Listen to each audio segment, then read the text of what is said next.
Well, hi everyone, and welcome back to Crosswires. It's James here, and today we're going to be getting out our controllers, we're getting our keyboards, we're getting our mouse, we're going to be talking a little bit about gaming. Particularly, we're going to be talking a little bit about gaming news, the goings-on inside the games industry, as well as maybe looking at the quality of games and, things that maybe we don't think about when we go and download that latest game or buy those very expensive points for a certain game. But my guest this week is, well, his data is traveling quite a way to get here. And in fact, this guest holds the record for the longest time difference at this point in our recording history. Would you all please welcome Matthew Bliss to the show? Hi, it's great to be here. Thank you for coming. And this is another, I cannot say enough about how, in a previous episode, we talked to Ariel about how important the podcast community is. Well, this is another example of getting a guest swap through that podcaster community. So, Matthew, thank you. Before we jump into our discussion, do you want to tell people a little bit about yourself? And of course, get your plugs in, because you are a podcaster yourself and we want to make sure we're promoting your show. Indeed. That's the conceit of every guest spot, right? We have to have something to promote. Absolutely. But in this case, I'm hoping to come on as a subject matter expert because my podcast is called The Dead Drop. And if you're searching for it, it's The Dead Drop 10-minute video game news, because it is precisely that. Twice a week, I will release an episode that is always going to be under 10 minutes long. And I try to cover as much of the gaming news in the world as possible. I try not to stick to a consumer perspective. I try to get everything covered so that the game developer all the way down to the person trying to buy a game for playing whenever they want to can get covered by the news that I report on. Now, admittedly, I'm not covering exclusives and creating news here, but the prime directive of my podcast is to try and save people a bit of time. There's a lot of articles out there that they have word limits. They have to hit a certain cap for SEO and get all that information in so that they can be good and searchable. But I like to ferret out that one sentence that is the actual news and unpack it a bit, or even take the opportunity to point out where something isn't actually news and probably just speculation. And if there's anyone listening who is familiar with the gaming journalism industry, Kotaku is probably the worst at that. But that can be a discussion for another time, maybe. It's an absolutely valid discussion because, especially as we stand right now, when we look at a certain bird platform and what they're doing in terms of truth, it really starts to, the validity of journalism and the quality of journalism. It's something I've seen in my Mac space as well. Mm-hmm. So many Mac sites that are, in some cases, literally just copy-pasting and editing a few words of another site's article, or reporting, hey, as reported by Mac Observer, as reported by Apple Insider, as reported by some guy off the street. That's it. And look, no one is immune to it. In fact, I, very early on in the inception of this podcast, that leapt out to me straight away, because I look at a few articles and I go, oh, wait a minute. They've said Video Games Chronicle has reported on this, or Bloomberg has reported that as a source for their article, which is great for them, means that they're doing the right thing and their due diligence and saying where they got their information from. But for me, covering that in the podcast, as you can imagine, having only 10 minutes, I can only say so many things. And if I'm sitting there saying, and Video Games Chronicle picked this up from Eurogamer, who also picked it up from Bloomberg, that kind of transparency, it's not really efficient for the listener. What I try to do is include all of the articles that I reference, if I have to, directly. I put them into the show notes so that anyone listening can click on those and jump in and do some exploring and speculation for themselves if they want to. Absolutely. I just have interest, because one, we're editing Charging Status, our EV podcast, which we do with Alex from the Interface. One of the things that I've been trying to do is add the links into the chapter marks, because it gives people something to do. It's really good for Charging Status because actually most of the articles we're covering are coming from the Interface. So we have the source where Alex is, we're passing, saying, oh, as reported by Alex at the Interface. And then Alex is article will reference the source, and it does save a lot of time. But yeah, I know exactly what you mean. You can't always say, oh, well, someone said and someone said. Yeah. Let's start out with sort of how video game news has maybe changed a bit. Because, I remember back in the day when I was much younger and when computers were much simpler, if I wanted to hear about a new game coming out, I would have to wait for that month's edition of the gaming mag or the computer mag that I got from my news agents.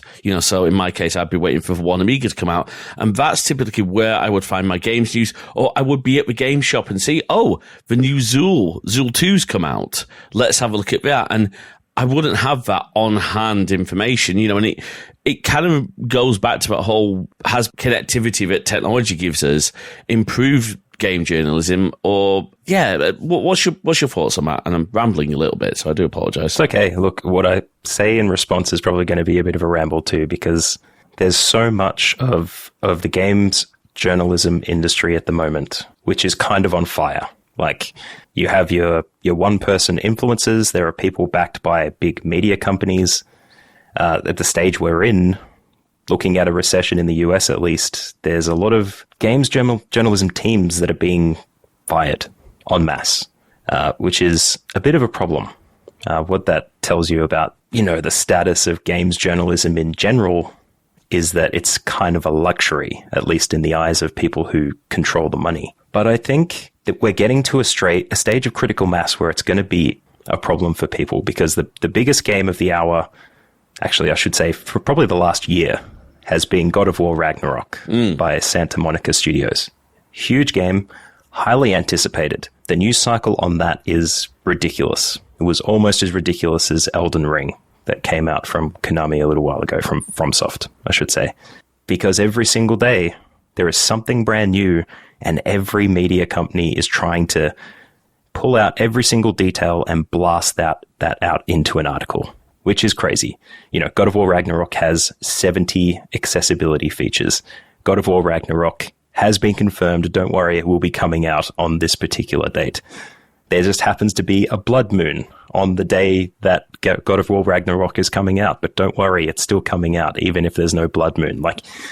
There's so many small details that they just keep iterating and iterating on that cycle, which you'd look at it and think, okay, I can just cruise past the fluff, read the headlines, it's perfectly fine. But in the case of God of War Ragnarok, the Bird social media site that you were referring to earlier, that caused a lot of issues for Cory Barlog, who is the director of the game, and for the developers, because there was a very toxic movement a few weeks ago where they were asking for information, for confirmations about the game's release, about trailers and content, to the point where people were sending lewd images to people on the development team in response to not getting what they want. Now, what that tells me specifically, yeah, absolutely. You listening, you can't see the face that our illustrious host here is sporting, but it speaks closely to what I'm thinking, which is not on. Yeah, what the rocks is what I would say in response to that. It's the worst of social media. Yeah, and it's because the cycle is so quick now, because when you get something out there, people latch onto it. It takes maybe, half an hour before thousands, hundreds of thousands of people have access to it, make their own inferences, create their own content with those inferences and misinform audiences. They start to rally people in their confirmed biased circles. And all of a sudden you have a rallying cry of let's send, I keep wanting to go for the superlative there, but let's keep with the lewd images, to the development team, because they think that's the right thing to do, because groupthink tells them, yeah, let's do that. They have to get that, which is absolutely not true. And I think how fast that cycle has become is what is pushing that forward a little bit. And dare I say, fellow Australian Alana Pierce, who works as a writer for Santa Monica Studios, she talks very openly about this stuff as well. And, as a female in the gaming industry, she would get enough. But the fact that she's attached to this project too is a bit of something a little bit extra. So, and being a big influencer in space, no one's immune to this. It's really crazy. And it's incredible that people think that a single dev on a game the size of that, from a studio of that size, with a publisher of that size, is going to be able to influence the game's development and the decisions that are made. Chances are, half of these people don't even, I wouldn't say don't even know, but they don't have the ability to say, oh yes, let's reverse this decision. No, it's a decision that's been made collaboratively. Well, maybe not collaboratively. Maybe it's been made for profit reasons by the publisher, and or political reasons. Because isn't one of the latest Sims games allowing you to use I might have got this wrong, and I do apologize to anyone if I get this wrong, but allowing you to use pronouns. And there's this whole thing saying, no, how dare they indoctrinate our children in pronouns? Like, it's a video game. And I mean, I don't want to get too political about this, but you already use pronouns. Yeah, there's a sect of the gaming audience that likes things to be what they are, but once they are what they are, they cannot change, which is also very contrary to an audience which is subject to change constantly, like your Fortnites, where at its inception, before the Fortnite we know today, it was a survival co-op game, and now it's not even with the building mechanic that it was originally incepted with too. Now it's literally just a shooty game with 20 different things that you can do on top of it. I remember Fortnite being announced, and people might find this hard to believe, at an Apple event. Amazing. Yes, like when you think about what's going on right now, or has been going on with Epic Games and Apple. Look, I haven't decided on a side on that yet. I will say this. Epic Games CEO could have probably acted a little bit more maturely about a few things. That was a very interesting arc. I think the true motive there was opening up App Store guidelines, and the whole Fortnite 1984 video thing was just the propaganda that propped it up, I think. I agree. Look, it's interesting because iOS has become a really strong player in the casual games space. Yeah, definitely. In some ways, I mean, we can quickly circle to this. Have you noticed that there's a definite shift to mobile, particularly iOS, whereas my experience has been that Nintendo have historically held the casual games crown, but it seems now that mobile's taking that over, and I always wonder why. Well, I know why, but it seems a shame that Nintendo aren't jumping on that. I would love to see more Nintendo games for mobile rather than just things like, Super Mario Run or Mario Kart Tour. Nice little token games, but I'd love to be able to play some, proper old school Nintendo games, NES games, legitimately on my iPad. Well, look, this is a complex one too, but Nintendo, they're a company that does things different, right? They don't follow the industry. They are kind of the Apple of things, where they sell the hardware because they want to optimize the experience. But the interesting thing that you're referring to there, I'd say, is the fact that the Nintendo Switch hasn't been updated for a very long time. So there are a lot of phones out there that could probably run Bayonetta 3 much better than the Switch, and that's a AAA title coming out, or has come out, for the console already. And people are saying the frame rates are in the toilet, that it doesn't behave well. It's a very charismatic, creative game, but the performance is not up to standard. Because from a hardware level, the Switch is still on a really, in relative terms, a very old NVIDIA Tegra chip. It's on paper, it's a garbage device. Yeah, but they love to swirl that cycle around it as well. Now, this is where we start to get into news boffin territory, and you might have to tell me to stop, because as you read the news, you conspire a lot and get your own opinions. But the recent Lapsus hacks that was responsible for the GTA Rockstar leak, the NVIDIA GeForce Now leak that had a bunch of games for PC in it. There was also, that was PlayStation games for PC that have since been released, so those games have kind of been confirmed. But there was another one that came out a couple of weeks after that as a hack too. And it was some extra DLSS, like programming language information around the new chipset for the potential next Nintendo console. And people speculated automatically. Nintendo Switch 2, the console is coming soon. Nintendo Switch Pro, it's coming soon.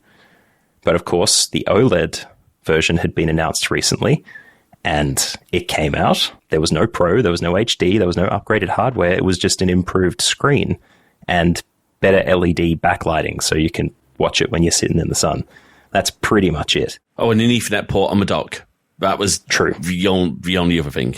Yep, so you have to sit next to your Wi-Fi router unless you've got spectacular internet and awesome Wi-Fi. But the preservation and the way that they hold on to the console development cycle the way they do, they're starting to get left in the dust a little bit because Valve has entered that market now. They have created the Steam Deck, and mobile gaming isn't for mobile phones anymore. Now it's starting to open up on other consoles in a mobile format, which you don't need phones for. And that is just, everybody's jumping on the bandwagon now. And you've got a lot of other, you've got things like the Ioneo Next, which I know LTT have covered a bit. And look, we've been really, I don't even know if we've mentioned it, our long-term plan for the streaming side of Crosswires, which is Jay's old, sort of Twitch channel, which we've morphed and we're going to rebrand into Crosswires Live. Our plan is really simple. We don't really want to have hulking gaming PCs. The type of games we're going to be playing don't require an RTX 4090, and plus my power bill won't support an RTX 4090. Well, the cables won't even support the 4090s. It just explodes in a ball of fire. But anyway. Oh, gosh. Yeah, I don't want a fire hazard in my house, thanks very much. I've got enough of those. But we are going to be buying, when budget allows, a Steam Deck each, and that's going to go into our capture setups. My idea being that can be our dedicated gaming machine, but also we could take it with us.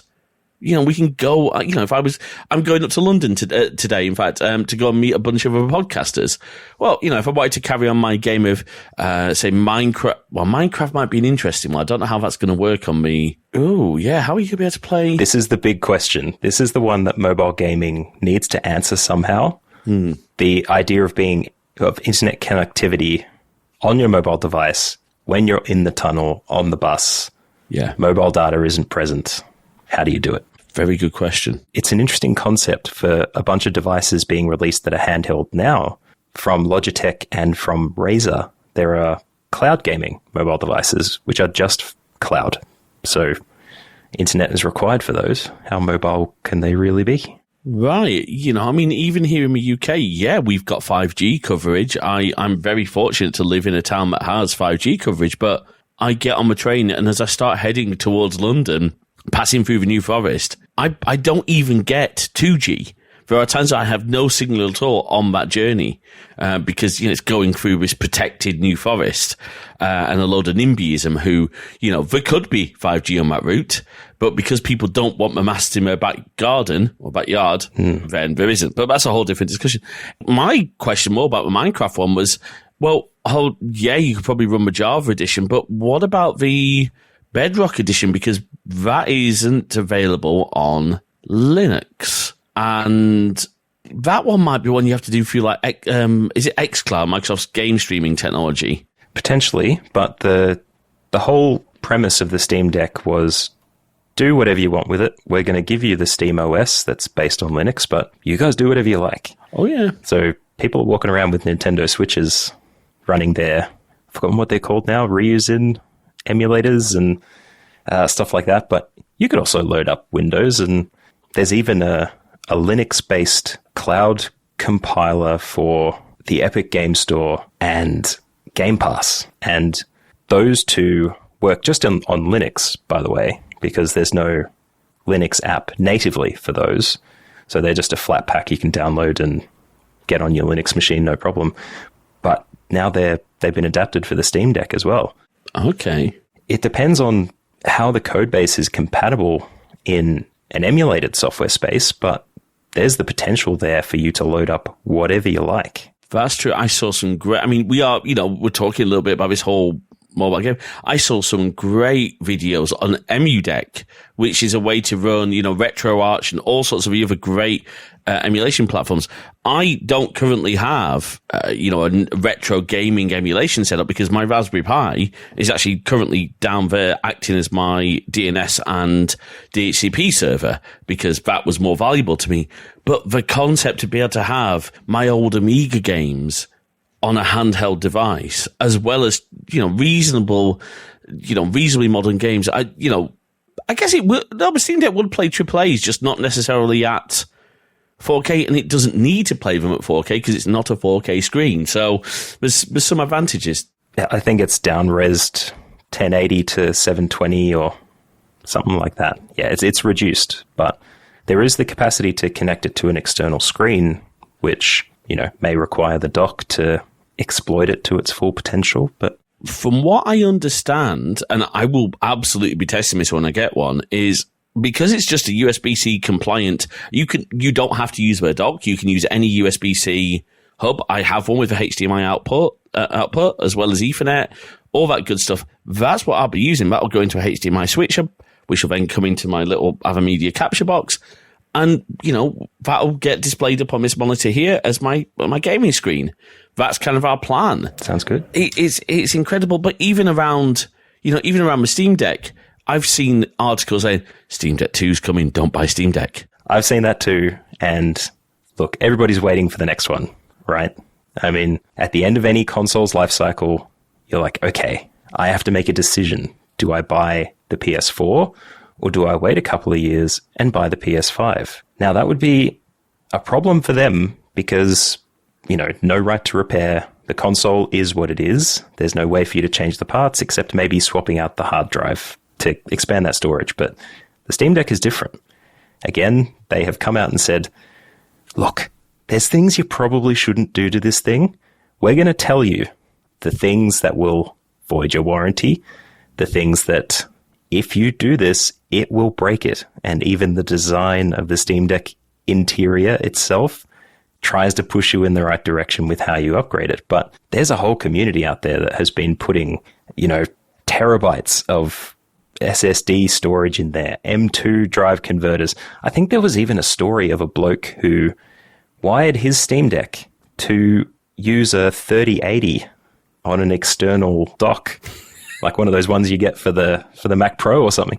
He hooked it in. It's grand. Worked.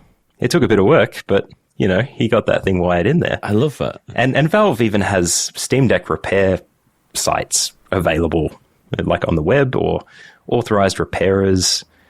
Look, all that is to say, don't buy the Steam Deck now. Wait for the Steam Deck 2. I don't think there's going to be any marginal difference really, except they'll try to get some better hardware for it, but it's not going to be a Switch situation, No, absolutely not. But it highlights that sort of that news cycle, that rumor mill of gaming news, and it must be incredibly disheartening for game devs to see, particularly people working on a particular aspect of a game when it's picked apart and attacked. I think in our modern culture of social media being faceless, as it were, people don't realize that these are human beings. Look, me and you sat here recording this podcast. We're both podcasters, and from listening to your content, and I would hope that comes over from mine, we both take a certain pride in our production values, making sure that our show sounds great, except when I fluff my lines. But you know what? But we care. Yeah. Something that I really want to sort of highlight is, remember, these are people who, this is their livelihood, this is their passion. This isn't just something they do, I'm going to make this character design and I don't care how it looks. No, people craft. Have you ever seen a series, and it's a random one, it was a book first, and then it got made into a TV series, which I haven't seen streaming recently. It was on Amazon Prime, J-Pod.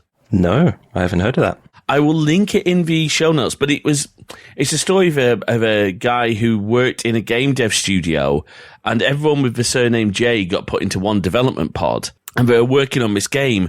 New manager comes in and he wants to turn it into a game that his son would want because he's trying to reconnect with his son. And it leads to all these disastrous, game development decisions. And there's all sorts of side stories. I can highly recommend it. It is really good. I'll put a link in. But the point I'm making is, I think we need to remember the human side of the people who work on these games. Yeah. I mean, let's just be honest. There are some, how to put this in a way that's not going to get me sued. So there are some characters in the game industry. Yes. I think, and always have been, and characters in a good way. I think of, bubbly characters, in a positive character way. Like, we had him on the show, Stu Cambridge of Sensible Software back in the day. Stu's an absolute pleasure to talk to. And, this is a guy whose character I killed over and over and over in cannon fodder. And Mike Daly, sorry, Mike, if you're listening, one of the guys, we talked about GTA and Rockstar. Well, Mike was one of the guys involved in Lemmings, which was a DMA design game. DMA design, for those you don't know, went on to be Rockstar.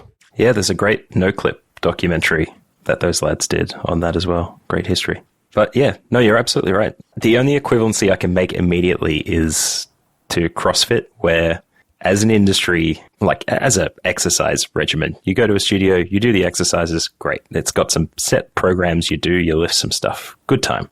There's also another extra component to that where the athletes that make it to the CrossFit Games, they become personalities in the space.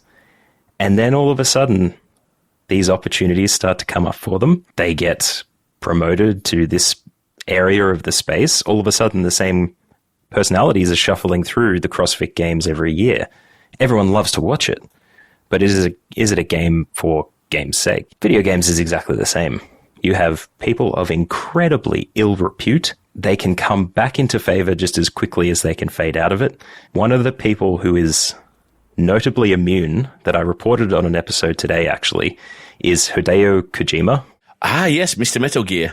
Yes, Mr. Metal Gear, who was ousted, apparently. That's still unconfirmed by Konami at this stage, but, kind of frozen and then ousted from Konami at large after creating massive titles that won the internet and the world over. And now he's out there as an independent studio owner who's creating these games like Death Stranding and other compelling titles like that.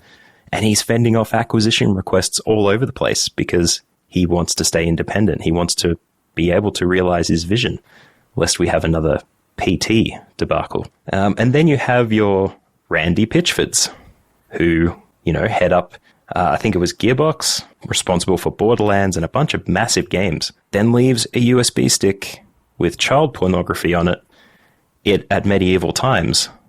And he's discovered to be not a great person at the end of that. But then you have the purely wholesome people who are in it for the best of what you could, like, they're in it for the people, they're in it for the community to create games that people want. The other unfortunate side of that is the sword of Damocles hanging over that holds on to the money, that makes decisions about things like HBO Max Discovery cutting Catwoman, the TV series, because it's a tax write-off. Like, it's ridiculous. The Embracer Group, sorry, I should stick to video games for this, but... No, it's okay. That's all good. The Embracer Group, they purchased 3 big studios. One of them was, I'm going to get this wrong, I think, because they've both been in the news, but Eidos Montreal was a studio purchased. They spent 2 months renaming and rebranding this thing to Anoma.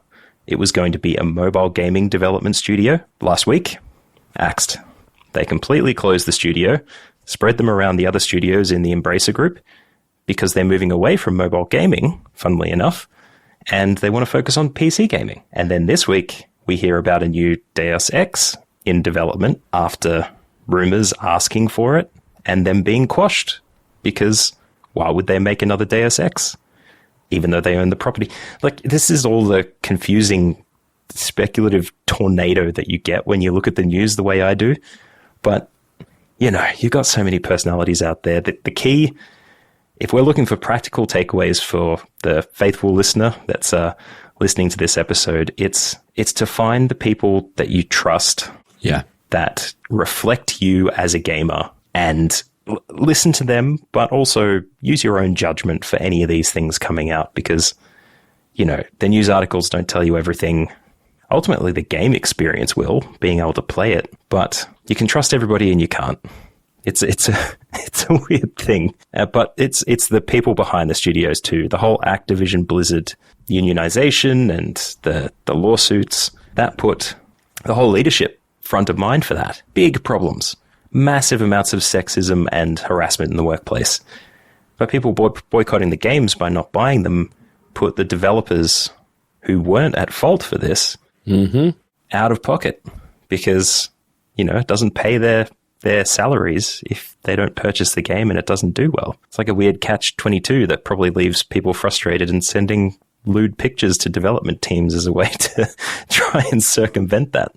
I can buy my game if I can send pictures of my junk to them. Yeah, I mean, I don't remember that being a payment method that I would certainly accept. And you need some OnlyFans, I think. Oh, that's the key. Crosswise OnlyFans. No, that's okay. Thanks. That's fine. No, nobody wants to see that. Trust me, nobody wants to see that. But you just remind me as well of maybe pre where we are now. But I remember when Westwood Studios, who, you know, June 2000, Command and Conquer. When was the last time we had a good Command and Conquer game? But they got bought by EA. And then what happened to Command and Conquer? Yeah. And look, there's the whole studio persona for this stuff too, right? Like, it's not just the people. You know, if Bungie makes it, odds are people are going to love it because there's Bungie fans. If EA makes it, all of a sudden all the jokes about microtransactions and you know, FIFA propping up the entire economy, NFTs, you know, all that conversation starts coming out. Ubisoft as well kind of falls into that camp these days.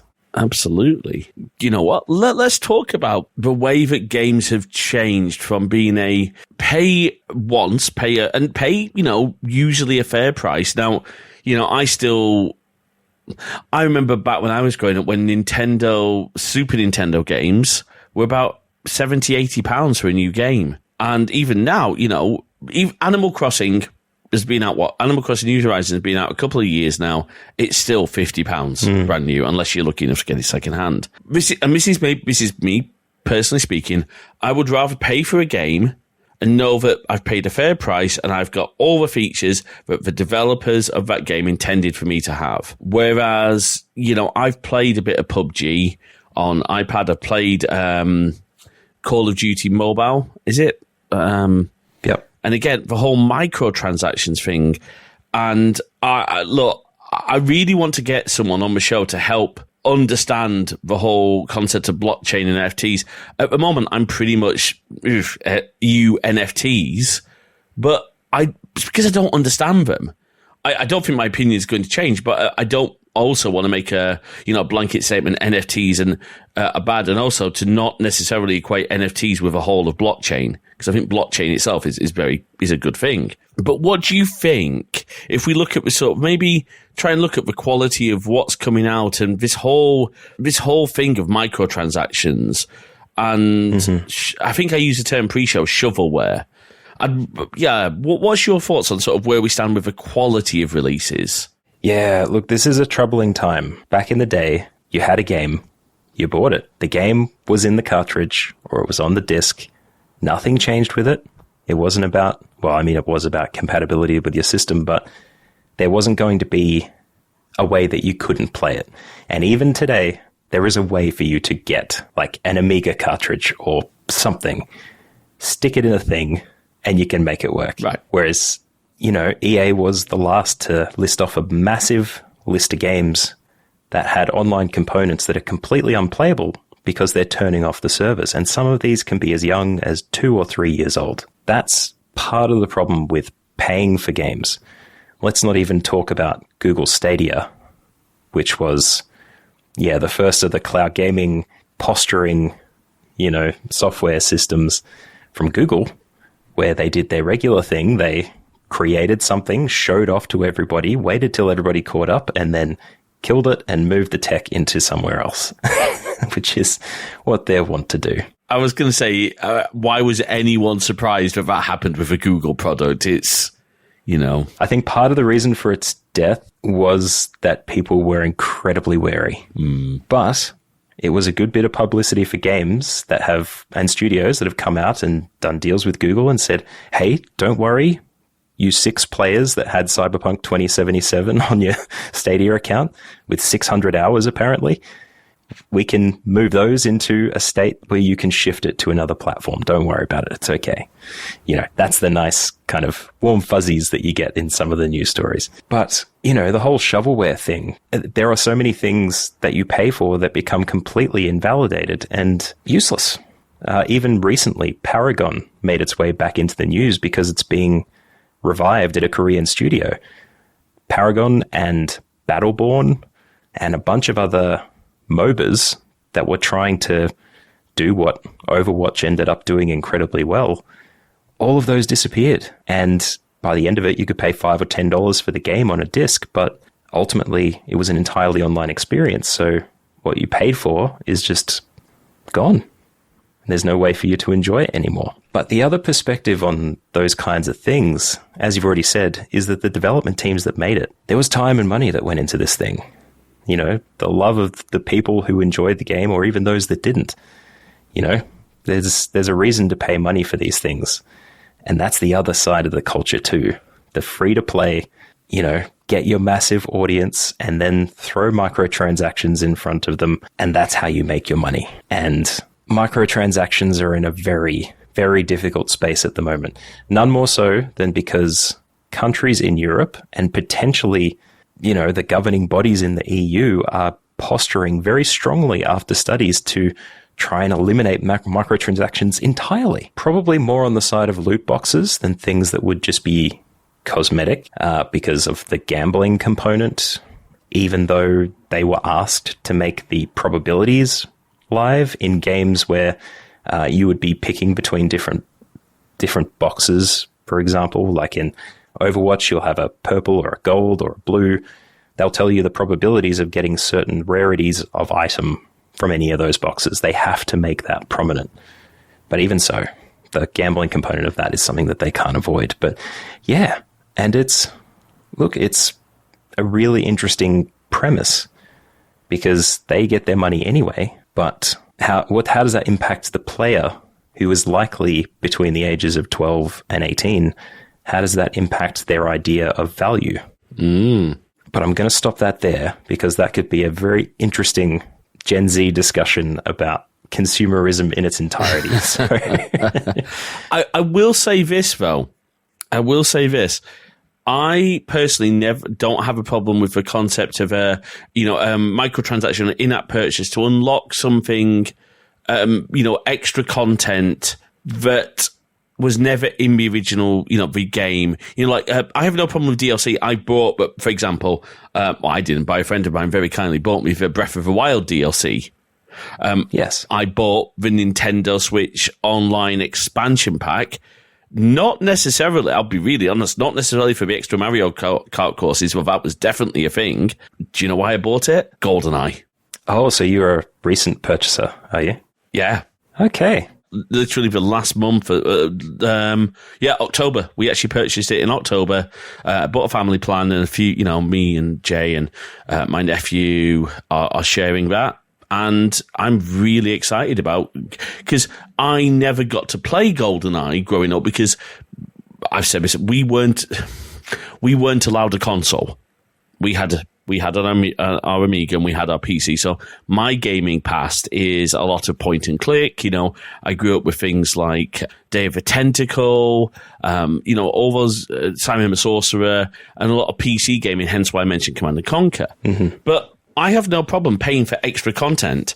What I struggle with is games where you either have to wait 10 hours for your tokens to rebuild so you can do another race. Yep. Or you pay to get tokens, or you pay to be able to upgrade your car in certain racing games so that you even have a chance of winning a race. That, to me, I don't like that. And I'm sure there are people that don't mind it, but you do make a good point. I struggle a lot with the concept of forcing younger players to part with their money, or let's be really honest, in most cases, to go and ask mum and dad for that money. Yep. Give us your credit card number, Dad. I need some V-Bucks or something. I can actually tell really good. So this was in the mid noughties, so late noughties. So I think maybe like 2009. And I was working for a bank. I won't name which one, but for a big bank here in the UK. And I was on customer support, and I was getting trained on my original sort of field was savings accounts, but I was getting cross-trained on bank accounts, current accounts, or for our American listeners, checking accounts. And, obviously part of that involved debit card transactions. And I remember, in training, having a phone call, having one come through where, and it was back in the days of Xbox Live Arcade. Mm-hmm. So Xbox Live. And this child had run up something like £700 on mummy's debit card. Yep. Because they just put it in. And she said, I didn't think it was going to charge me. I'm thinking, okay. And I said, look, I really understand. I know how difficult that is. Let me see what I can do. And I thought I'd put the call on hold. I genuinely did. And I went to my supervisor with my headset still on. That was my other mistake. I said, hey, I was fine. I said, I've got this mum. She's got, she's really struggling. Can we do anything to help her? And my colleague said, no, the stupid effing B should have watched her debit card. Well, I put my headset back on and I said, hi, Mrs. Jones. She said, I just heard of that. I'm like, okay. I genuinely thought I put you on hold. I am so sorry. And I looked at my colleague and just gave her a sort of, you're in trouble sort of look. So, yeah, but but it does happen. And I think, yeah, it's really scary. I mean, I want to talk a little because my nephew, for example, my sister has asked me to get my nephew Robux for Christmas, and I did last year. But over this last year, I've heard a lot of very disturbing things about things that happen on Roblox. Yep. And it makes me question whether or not I want to support that platform. But I then have that real difficult juggling act. Do I want to upset my nephew, or do I want to stand firm and say, no, I don't want to support this platform? And I've had a bit of a conversation with my mum about it and said, look, I'm really not sure how I feel about this, because she relayed the request. Do we have a danger of open platforms like Roblox? I mean, I was going to say Minecraft, but Minecraft's maybe a little bit different because you choose to be on certain servers or certain realms. But yeah, I think you probably know where I'm getting at here. But what's the dangers in those sort of games? Yeah, so look, content moderation is always going to be the biggest thing. Money is the next biggest thing, and they often care about the money more so than the moderation. But it's a very big question. We're definitely not at the peak of where it could become a problem. I think it's swimming in my head at the moment, all the things. I'm just going to spit some stuff at you. So, Go for it. Roblox, they have recently invested in blockchain quite a bit, to the point where they've done deals with specific companies about providing NFT-enabled promotions of products. Spotify has done this too, actually, to some degree. And that requires people to invest in the blockchain, give over their money to a volatile, intangible product to be able to participate in something that they have. Even Square Enix announced an art-based symbiogenesis, I think they called it. It's NFT-based game. So the blockchain component feeding into that should be a red flag for anyone in the gaming industry, where, to answer your query from before about NFTs, still a big no-no. Like, no one has done that right or well. No one's on board with it in the games industry as yet. So that should be red flag number one. In terms of kids jumping onto these potentially unmoderated platforms to do whatever they want, that is the crux question that every company will ask itself and say, well, look, they have parents, they have people in their lives to educate them. How do they get access to this money? They have a dumb bee that gives them the card number that doesn't take control of this stuff. And, if they give us thousands of dollars and buy a virtual tractor, then, that's their problem. They followed the terms and conditions and privacy notice and all of those legal agreements that you unambiguously agree to, which you don't as a child because you, of course, click, click, click, click. Yeah, because no one reads terms and conditions. I mean, a prime example, I remember someone dug through the old iTunes terms and conditions, and in there it says, this software must not be used on devices that control nuclear power. I thought it was a line about aliens. I thought there was something about aliens in there at some point too. There might well be. But certainly for nuclear power, like, the concept of someone installing iTunes on, a reactor. A reactor.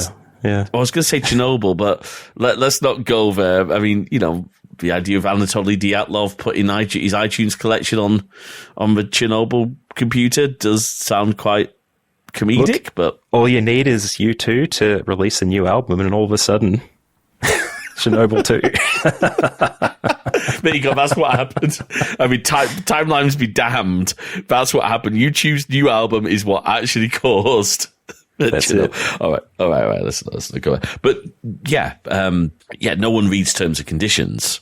No, and look, you're talking to someone who's a trained teacher, not currently teaching, but I have been in the classroom, and I have entertained the question from a few classmates who are obviously obsessed with Fortnite, one a little bit too smart than they should probably be, asking, if I can hack something, should I do it? And it's kind of like they're asking for permission, but they know the answer already. But maybe getting at them faster and giving them the ability to make these decisions themselves would be a really great idea. Some schools do it incredibly well with digital literacy and understanding of technology.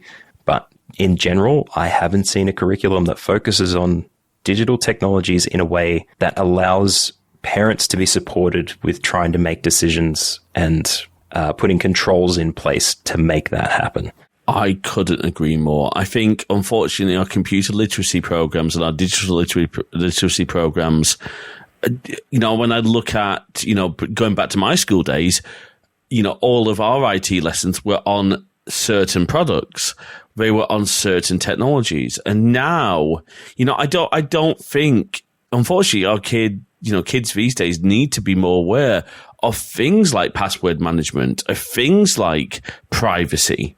Because, I'm a number of, I will be really honest, I'm a big advocate for the minimum age for social media actually being 18. Well, it may well be if Elon Musk gets his way. Who knows? But the reason I say that is maybe 18 is a bit harsh, maybe 16. But the reality is as well, it's very, very easy for a parent to go and sign up their child with a fake date of birth. Yes. It is scary. And I think that's a really key thing, resources. And here's a question I'll pose to you. The game dev studios, the responsible ones at least, do they have an obligation to aid in that education? When we see, like, for example, I don't know if you have this in Australia, but in the UK, we have alcohol warnings on advertising for beer. We have gambling, when the fun stop campaign for gambling. Do we need that in gaming? Do we need the game devs to be more aware and more proactive in being very honest about, for example, with Fortnite, may cause severe addiction?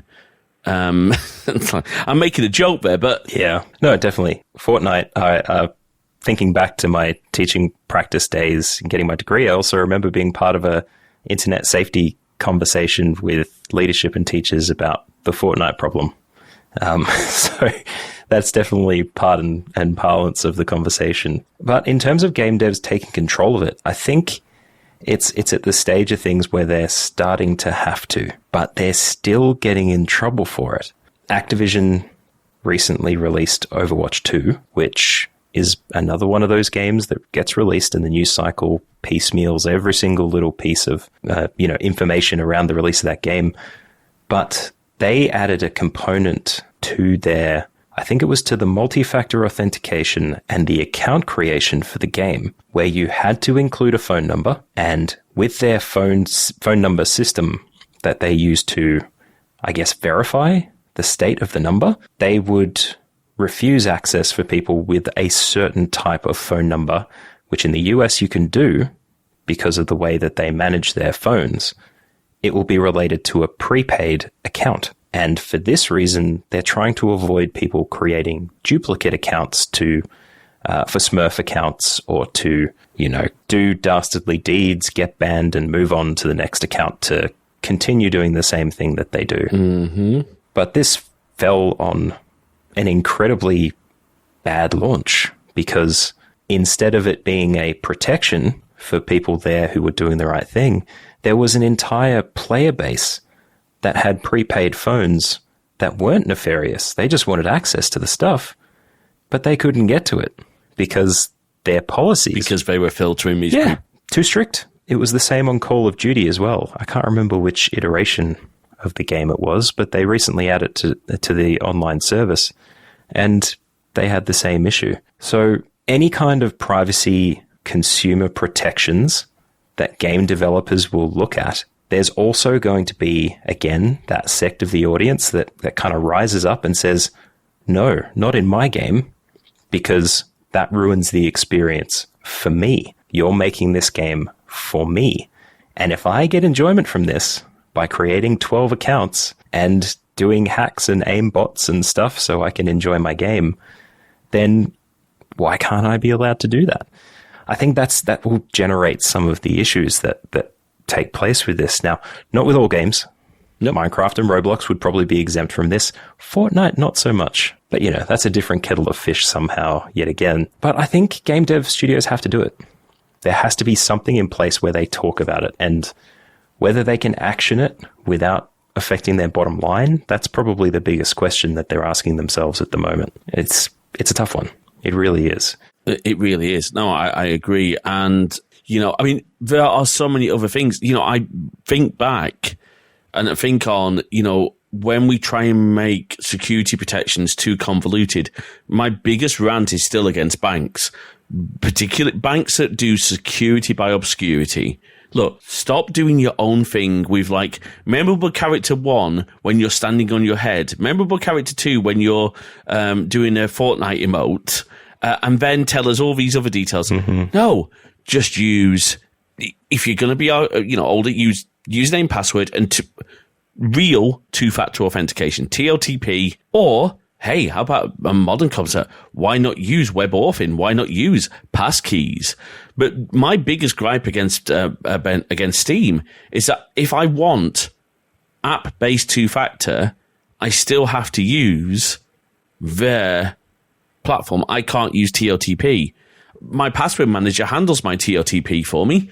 That's a decision I've made. I know there are risks to having my TLTP inside my password manager, but that's a risk I choose. In the same way, privacy protections really need to be thought out. And I think you've hit the nail on the head, not be overcomplicated and not make assumptions about people's character based on maybe their geographic region, for example. Socioeconomic status. Yeah. All those things. Yeah, it's a rough one. Anyway, I think this has been a great conversation, and I'm very aware of how late at night it is for you, or getting close to. This is the golden hour for gamers. This is you're ready time. to go. You've got your prime you've got your prime energy. You've got your Mr. Beastables. Yep, I've got my my gaming headset with spittle on the microphone from me yelling at people across the world. Yes. I'm ready to go. You've got your LTTstore.com gaming mat. You've got, all the things that you need to be a true. Sorry. I should have made. Absolutely. RGB. RGB up the yin yang. Yeah. I mean, okay. I speak and I've got my LifeX beam behind me. But I'm a content creator, or try to be. Gotta do but it is one thing I do love is gaming systems. Back in my day, you put an NVIDIA Riva TNT2 into your system, put a bit of extra RAM in, and it was good enough. Yep. These days, earlier, your power supply needs to meet the output of a nuclear reactor to be able to power most of the modern stuff. It is fascinating where we're heading, though, and I have real high hopes for things like the Steam Deck. I would love to see Apple push more into gaming, because their M series chips, their Apple Silicon, that stuff's incredible at the power consumption. I wish that more. I'll say it right now. I wish that that Valve would do the same work that they've done for Linux on macOS to make that. But is it Proton, the compatibility layer? Yes, that they're using. Yeah, I wish that they would do that work for macOS, but it's not a platform I don't want to kill your dreams, but CPU architecture is a massive deal in game development. Now, you've talked about Proton there. That's probably the solution that any game dev studio would end up with. But what you'd really want probably is for companies to take the M series chips and use that as part of the development and, get their threading count. If they can go multi-threaded, perfect. They would have the best gaming systems in the world. But because there's not that market, they aren't going to make that investment. They know the market is in PC and console gaming. Yeah, so Apple would probably have to make their own studio, maybe buy up something. It's a ripe market. Well, again, the gaming media, the tech media has been Apple to buy XYZ studio, Apple to buy Nintendo. Pardon me, I don't think that's going to happen anytime soon. That's like a square into a rectangle, but it's not going to happen. Like, it doesn't fit just right, does it? No, and that I think maybe is the message. Look at the whole picture when you're looking at gaming news. Don't believe, and I think it's not just true gaming news, but we're specifically focusing on gaming. Look at the whole picture. Look at the track record of a studio. Think about where the source is coming from, and look at other sources as well. Are they all agreeing on the same thing? And then going, if you could get down a huge rabbit hole looking at all the Twitter responses and the subreddits. But it does cause a lot of debates, and not necessarily, as we said earlier, there's a difference between tweeting the studio and tweeting maybe a dev in the studio. Say, hey, I'm not really happy with this tweet. Can you tell me a little bit more about how this came along? A legitimate query on social media. You can be polite. You can recognize that it's not their fault. Or, as you said earlier, you can start sending member pictures to these game devs, because you don't like a decision that a studio's made or a publisher's made. And that's the problem with Twitter, I think. It's just a bunch of people in a room shouting at each other. And that's why games journalism is probably important. They ask the questions and they can do it in an environment that's safe sometimes. Absolutely. One of our friends, Ed, is, he works for Eurogamer. Him and his partner, Ben, do the Swapping Joysticks podcast. We do plan to have him on the show to talk about, what it's like to do a gaming podcast and be streamers. We want to talk about that because, hey, I want to learn from them. But also, get another side, because they'll have a different take on the journalism side. But they also, because they've got that name, as your own identity online, people say, oh, Matthew puts out a gaming news show. Oh, it's really well formatted. Yes, I will talk to Matthew about this game. I'll be happy to talk to him because he's putting out reputable news and doing it in a way that is respectful and genuine. Yeah, and being authentic. That's the most serious part of it, I think. In fact, I had a comment from someone that I met as a podcaster that listens to my show, and he said, it's the most well-meaning game news show, or something like that. I think I'm paraphrasing. That's out there, just because I sit down and I turn around the chair and move my hat backwards and sit down in front of the class and I go, look, kids, this guy's telling you that God of War Ragnarok is blah, blah, blah, blah. Actually, this is probably what it is. This bit is my opinion. This is what I think. What do you think? That kind of thing. The whole authenticity component is really important. And I will say, actually, Eurogamer is a go-to for me for looking for articles, because they are really good at keeping the news concise. It's always incredibly short unless there's a lot of meat there for them to tuck into. And it's always information forward. So there's no fluff at the start. I'm personally a fan of Eurogamer from my context as well. So if I can give Ed a shout out on an episode, I'll keep an eye out. Absolutely. I think he's done a really big article recently about something. I have to remember which one it is, but he got a huge article. So yeah, do keep an eye out for his bylines. So Matthew, thank you so much for your time today. I really do appreciate it. Where can people find your podcast? Maybe where can people connect with you on social media if they want to? I don't know. Have you embraced Mastodon yet? I haven't. I've actually put myself up for that community that you mentioned at the top of the show. Or maybe you didn't. Might have been some pre-show chat. Sorry, audience, if that's a bit of a teaser for things you may have missed. But I am on Twitter. I am at MattBlissPod. There's also a Twitter for my podcast at DeadDropPod. Not overly used. I'm kind of doing that as an A/B test for organic growth in Twitter for marketing the podcast. But I'm also in a podcaster Discord as well, and I'm in a few other Discord servers too. I would choose that over Mastodon just for the kind of audience that I target, I think. Although admittedly, it's hard to say that on a podcast and say, come join me in the Discord server, because you kind of need that link to get there. But in any case, if you want to hear more about the podcast itself, go to deaddroppod.com. Look for it in your podcatcher. It should be available in anything that's doing podcasts on the internet and on your phones or anywhere else, wherever you choose to listen. I actually haven't thought about how many devices people listen on. You'd be surprised. I mean, I know someone who uses their Roku as their podcast player. Is that right? That's something that they need to put in the AIB tracking for podcast listens, I think. Devices. Yeah. What? Yeah, devices. That would be really interesting to see in the stats.